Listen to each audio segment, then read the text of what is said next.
Good day, all you wonderful people. Welcome to Adventure Together. My name's Al, and today I've got something a little bit different for you. I've got 6 exercises that you can do in your own home with no equipment to prepare your body for a through hike. Now, to be clear, these aren't the only exercises you can do. You can get into the gym and do resistance training, weightlifting. You can go cycling, you can go running.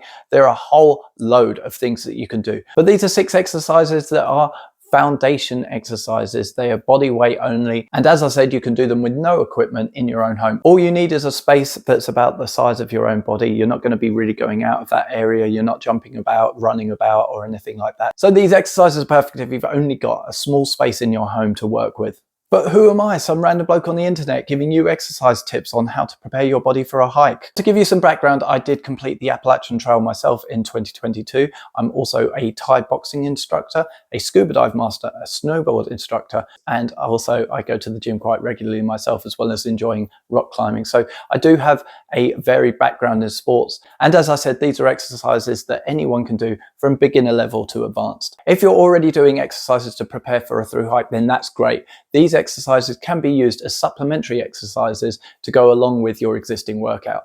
With all of these exercises, you want to be working them for 1 minute each. You don't want to be working them for a certain amount of reps. Let's say I told you to do 30 reps of push-ups, but you'd never done a push-up before and just going to 5 was hard. Then 30 reps aren't going to do anything for you. You're going to exhaust yourself. You're not even going to get there. That's pretty much useless. But what if you do press-ups every day and you can knock out 8 sets of 25, no problem? Then doing 30 press-ups is no good for you either.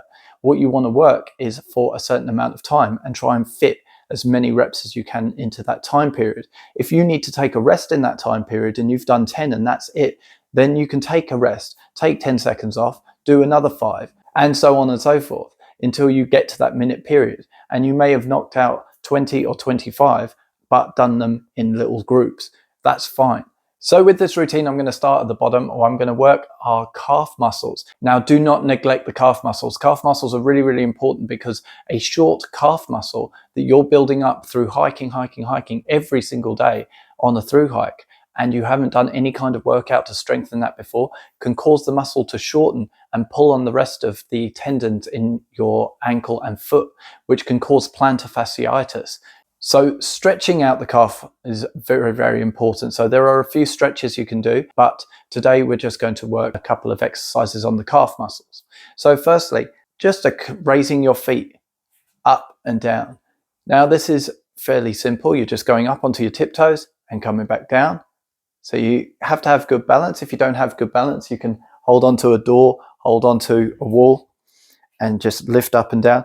What you're trying to do is you're trying to raise up to the top of your tiptoes and then lower down very, very slowly. Up quickly and down slowly. Now you don't want your ankles to touch the floor. You want your ankles to raise up as high as you can and down again. With calf raises, you can go one better and put your toes on the edge of a step. And that way you can get your ankle lower than the height of your toes when you come down on that exercise. The next exercise are squats. Now, I love squats. They are a great compound exercise, especially if you're using weights, but we're not using weights. So what we're going to focus on is form in this exercise. Now you're going to have your feet shoulder width apart on this exercise, or a little bit wider, with your toes facing forward. Don't have them too splayed out like this. And we're just going to sit down and back up. Now, if you can't get as low as I can and you can only get to here, that's fine. As you strengthen the muscles in your legs, you're going to get a better range of motion. You're going to be able to support your weight as you go down. Now, when I said give yourself a minute for this, it's important for you to remember it's slow on the way down. It's always slow on the way down. Whether you're doing weight training and you've got a barbell above your head, it's always slow and controlled on the way down and faster on the way up. I usually count 1 second up and 4 seconds down. That's what we want to be doing with this. We want to be going down nice and slow and coming up a little bit faster. So the bit where you raise your body up, that's an explosive exercise. We are pushing our weight up and we are going down nice and controlled so that our legs get used to holding our body weight. Now what I do for balance is I look up ahead of me. If I'm looking down, I find my body curls over and I get a bad squat where my body weight is forward. I want my body weight to be back. I want my back to be straight when I go down. So I'm going to be going down and I push my hands out, and that helps me balance instead of falling backwards. Or I put my hands in front of me if I've got better control. Squats are a great exercise to work your lower body. You're going to be doing a lot of walking, you're going to be doing a lot of trekking up hills and mountains, and you're going to need the strength in your legs to carry your backpack and carry your body and keep you healthy on the trail. Now the next exercise are split squats. Now split squats are exactly what they say. Instead of doing a squat with both legs, you are doing them with one leg. So to measure out for a split squat, we're going to go equal with the chair, and we're going to take one large step forward, and that places me about here. I'm going to take one leg and put my foot on the edge of the chair, and I'm going to squat down on the opposite leg. Once you've done that, you can swap legs and go for the other side. With a split squat, it's important not to let your knee creep over the front of your toes, like in this clip. What we want to see is like in this clip, where the knee stays above the ankle. You'll really feel this on the front of your legs. It's a great exercise for when you're going to be climbing up those tall hills. Now, after those leg exercises, you may be begging for a sit down, and that's what you got, but it's not over yet. We're only halfway through. So now we've got to work the core. Now there are heaps and heaps and heaps of different exercises that you can do to strengthen up your abs. But what I'm going to take you through today is just a gentle exercise to get your lower stomach working. So with this exercise, we're lying flat on our back and we have our feet off of the ground a couple of inches, and you're going to point the toes and you're going to slowly raise those legs up to 90 degrees and lower back down again. Now some people find that by elevating their hips, by putting their hands underneath their coccyx, they get a better range of motion. So we point the toes and we raise the legs up and slowly down.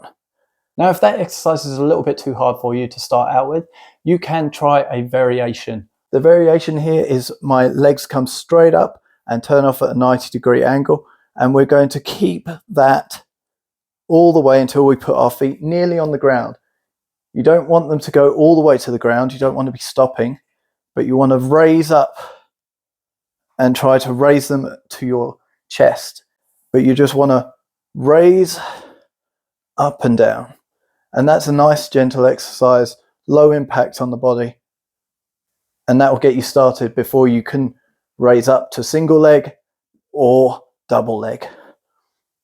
When you do this exercise, make sure your feet are coming down as close to the mat as possible without actually touching the mat. This will give you a much better workout in the stomach. If you go to here, I see a lot of people in my classes doing this, which really isn't doing anything. What you want to do is go all the way to the mat, almost all the way to the mat, and that gives you a much better workout. Now, what a lot of exercise regimes do when they work your abs, they neglect working on your back. It's very important if you're working one side to work the other. So this exercise is a very simple exercise, and you may feel like you look like a bit of an idiot when you're doing it, but it is very good for working your lower back. So what we do is we get our body straight out as if we're doing a stretch on our abs, like this.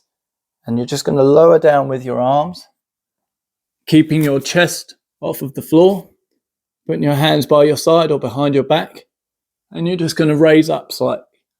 Now you don't have to have a huge range of motion, but you're just going to raise up and down slowly. Now you can do this either with your feet off of the ground, or some people like to put their toes down to stabilize their body. Now with this exercise, I have to state that you do not want to be throwing your body up. Gentle movements are essential with this. You're not throwing your body up into the air and letting it crash back to the ground. Always maintain control in any of these exercises that I'm going to give you. If you've not done this sort of exercise before, then you'll feel it on your back straight away. Now what I'd like to work with you next are the triceps. Now you might be screaming at the video and say, why the hell do I need to work my triceps? It's my legs that are doing the exercise. Well, if you use trekking poles, you're going to be pushing down on those trekking poles to try and lift your weight up over big steps, or when you're going up a mountain, or maybe just propelling yourself forward. Having good, strong triceps can help when you're climbing up hills for hours at a time, using your trekking poles to push you.